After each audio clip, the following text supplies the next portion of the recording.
Howdy folks, Doc here with Last Best Tool, and what I want to show you today is a particular kit that I have for overlanding. I make a lot of kits. I make first aid kits, I make survival kits, I make tool kits. I make all kinds of particular kits for recovery, for particular jobs that I might encounter. I've got micro kits for traveling. I've got, TSA safe bug out kits, all kinds of kits. Anyway, and what this kit is my kind of deep in trouble with tires kit. When I'm out overlanding, some travel, usually in highway travel, I'm not as worried about it. But anytime I need to be more self-supported, which is kind of the definition of overlanding. And so I've got it all packed up in this Milwaukee pack-out bag. It's got a hard plastic waterproof bottom. It's got some areas to attach, to tie down additional things here. It's got pocket, big handles. I had shoulder strap I don't use. And then another pocket on the back here. And inside, it's basically just exactly what I like. A lot of empty. Now that's because this isn't actually the pack. This is another one of the pack outs. I have a bunch of different kinds of containers that I use, and I'm just showing you the empty one. And what I like is I'm free to do whatever I want with this thing. So I'll show you what I did. So there is the actual one. So what this is a handful of gear that I carry in order to hopefully get out of a jam, but it's not my tool kit. And it's not my lighting kit. I have both of those as well, camp lighting and emergency lighting. This one, well, let me show you what's in here. So on the outside, I've got these are some locking carabiners. These are not recovery carabiners. These are carabiners designed for climbing, rock climbing as well, but they're very strong, large, and locking gates. And I had mentioned in another video about the carabiners hooking on things. I think it was with the Klein light. You can see I can just slide that off this without any trouble. But I'm often wanting to hook things to my bags or to something else, so I can quickly take that off and I can hook it onto any other fastening point. And obviously, these are super handy, but with some of my other recovery gear, I may be needing to have something that's basically rock climbing safe for whatever I might be getting into, and no junk carabiners in my kits. So let's open up. Oh, on the back, sorry, I have some fuses. That's all that's here. Just on the outside, fuse puller, and a bunch of different sizes, and I wrote on this so I know which ones are which. Of course, they're color coded, and I've got I think a tester in there too. But that's just what rides there. So let's take a look on the inside. Let me open this guy up. Okay, since I might be crawling around, since it's dealing with tires, I have a set of knee pads right away up front, up top, and a set of gloves. Just like I said before, right away on top. That's what I get going with. I have a light. This is an M12 with a 6 amp hour battery. It's a little stick light. It's got a few different attachment points, but I wanted something simple and small that lasts quite a while. And this one also has that tripod mount, which I had mentioned in another video that I had wished. Let me grab the Klein here. When I did the Kool tool alert on this Klein, I wished it had a tripod mount. Well, here's a Milwaukee that actually has a tripod mount, so I can actually mount that onto another attachment point that I wish that Klein had. This pops up here. I can turn that. Kind of marginal as far as use, but immediately, whoops, didn't see any of that, did you? Anyway, so here it pops out of here, and this thing slides back and forth, and Also makes a nice lock ring, so you can have it secured tightly to something. Gee, imagine if you had a carabiner. Wouldn't that be handy if you could just clip that to something bigger? Well, guess what? There's a carabiner. So as I dig down further, another light, like I mentioned before, and I might have another in here. This is a headlamp. This particular headlamp has got red as well as white light. And this particular one also charges with micro USB, so I can charge it up with the car battery if I need to. I'm not relying on other batteries. And I keep it in this sunglasses case. I usually keep a lot of things in sunglasses cases, but that's because it's soft. I'm kind of protecting it a little bit, just because it's a little bit more fragile given some of the other stuff in here. I got a wood-handled ball peen hammer.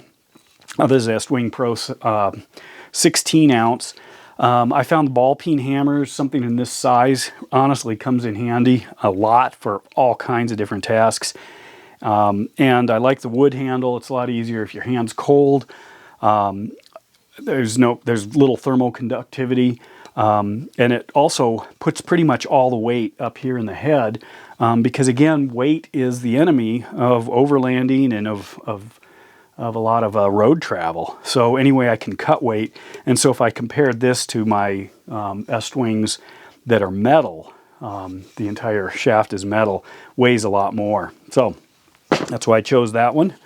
I've got a couple of pairs of pliers here, big snap-on.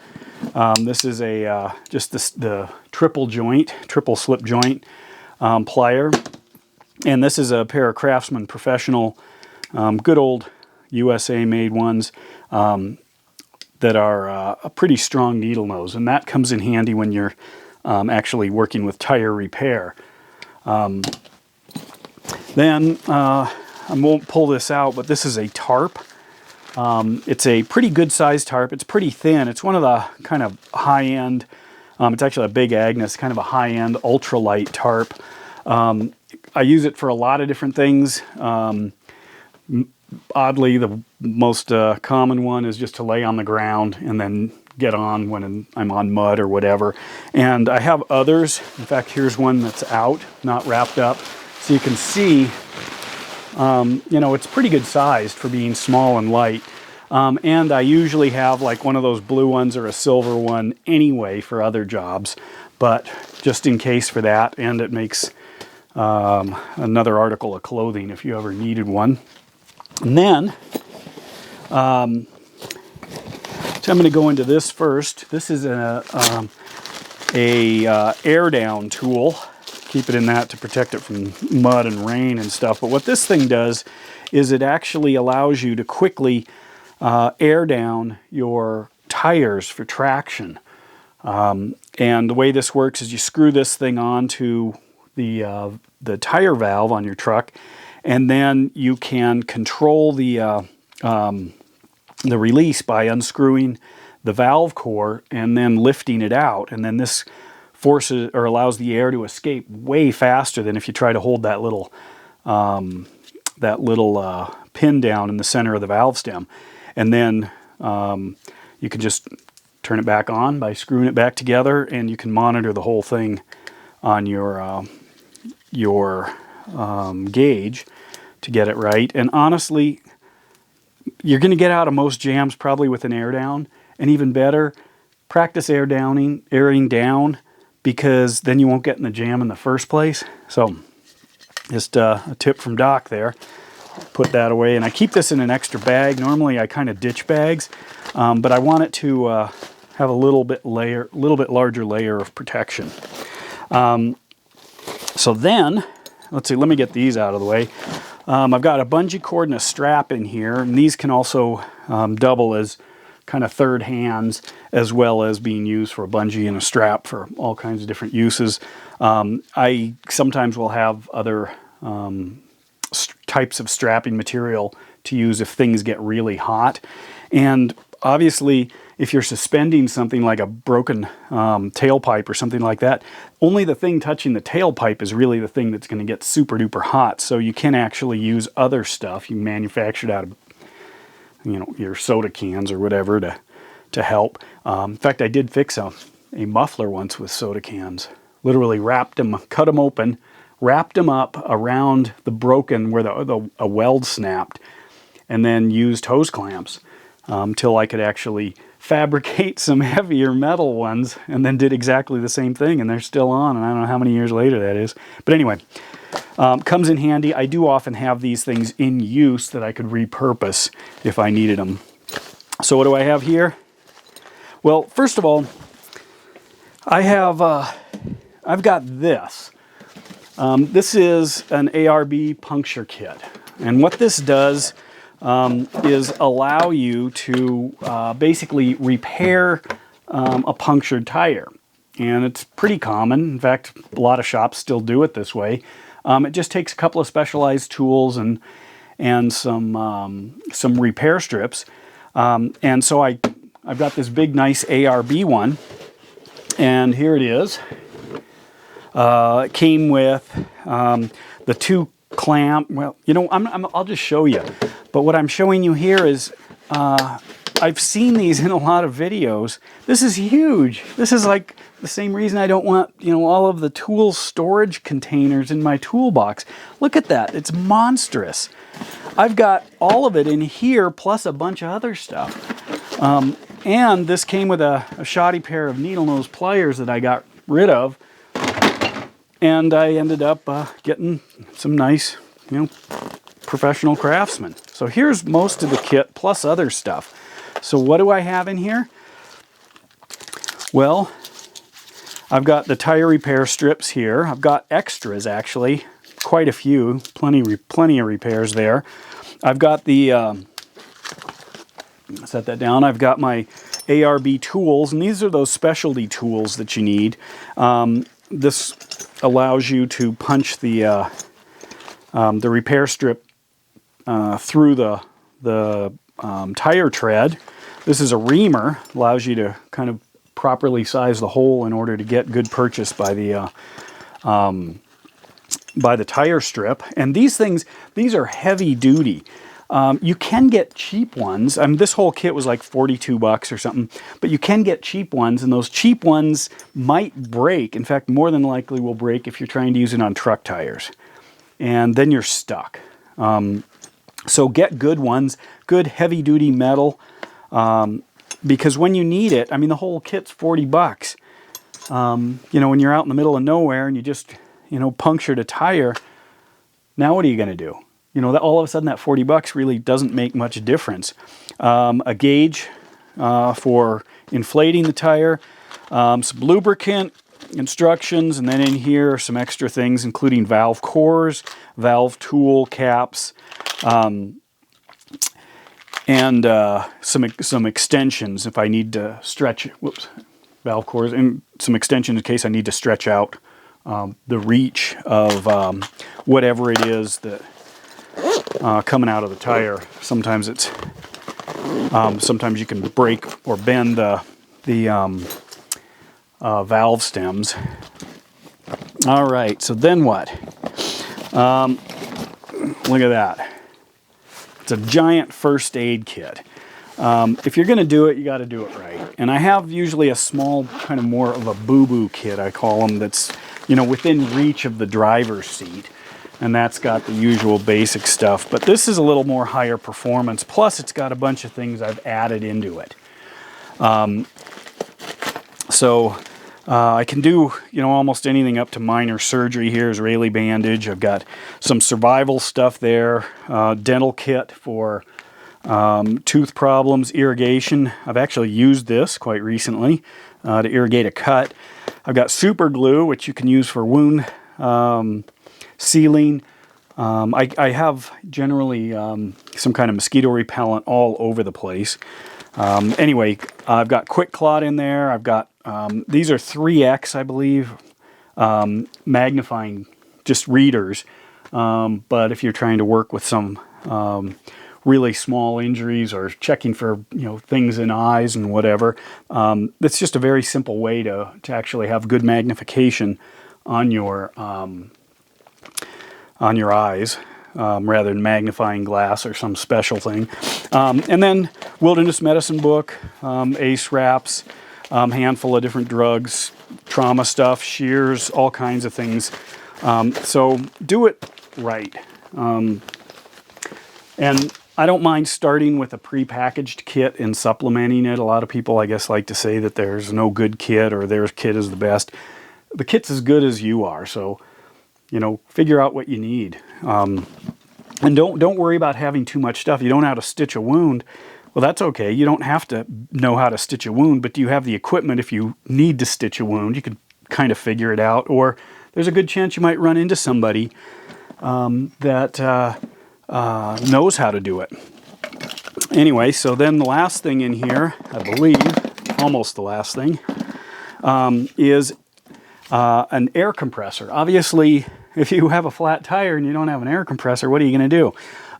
This is Viair. I've had good luck with this thing. They make, the higher the price, the more metal. So this one's maybe 3/4 of the best, because this part's plastic, but you can get larger ones. You can get ones with a higher duty cycle, higher capacity for pumping up tires, etc. But this one, it plugs directly into a car battery, long cables, but I supplemented it with an extra long cable and some other adapters here. And what I did is this, I built this particular one. What I did was I got their adapter cable, which came with this hose nipple here, so you can just screw it right into the one that you would screw the tire onto, just like that. But I cut they used to have another one of these on this end. I just cut it off and put an air tool connector onto it, so I can just snap that in, and then this goes to the original end. So this is part of the part I cut off, and I just inserted this into the system. But then I also could use this with other air tools, and that made a difference in its capabilities. And then I've got a rag down at the bottom. I've got a few more of the tire repair strips, and then finally I've got one more gauge that's a little more portable, and that's to either help somebody else or check my own. I usually don't carry stuff anticipating I'm going to help someone, because that's a rabbit hole. But anyway, so I end up liking this for just quick tests and over time. You know, obviously, if you've got a little bit of a leak, you can monitor it pretty quick. So this might move up front with me then, and I'll just pay attention to what's going on. And you can go kind of the air down rule of thumb I use is cutting things in half. So highway, you're at 40. And obviously, there's going to be some precision, 42, 39, whatever it is you're driving. So 40 pounds for road driving. If you are going off-road, dirt roads, things like that, there's no problem airing down to 20. Cut it in half. At 20 psi, it's going to be a lot easier on the car, softer ride. You don't want to be driving down the highway at 20 psi, but for under 30 miles an hour, it should be plenty good. And you're going to have better traction, and it's easier on the mechanics. You're being nicer to the vehicle than running full pressure where you're banging off of things. And then if you get into some gnarly stuff, sand, mud, just really crazy conditions, cut it in half again, go down to 10. So now I'm driving normally 40 psi tires at 10. That's totally fine. Don't go over 20 miles an hour. And you should be just fine. And then make sure to air up, because it's very unsafe to drive on the highway with such low pressure. But it's totally normal. And I know people who drive down the dirt roads at 5 psi. I mean, it's crazy how low you can go. And then if you have bead locks, you could probably go even lower. So, got to have a way to inflate it. If you deflate it deliberately, and if nature deflates it for you, you've got to have your kit in order to use this stuff as a complete unit. You got to have your tire repair kit. So hope this was helpful, and stand by for more kits. With that, Doc out.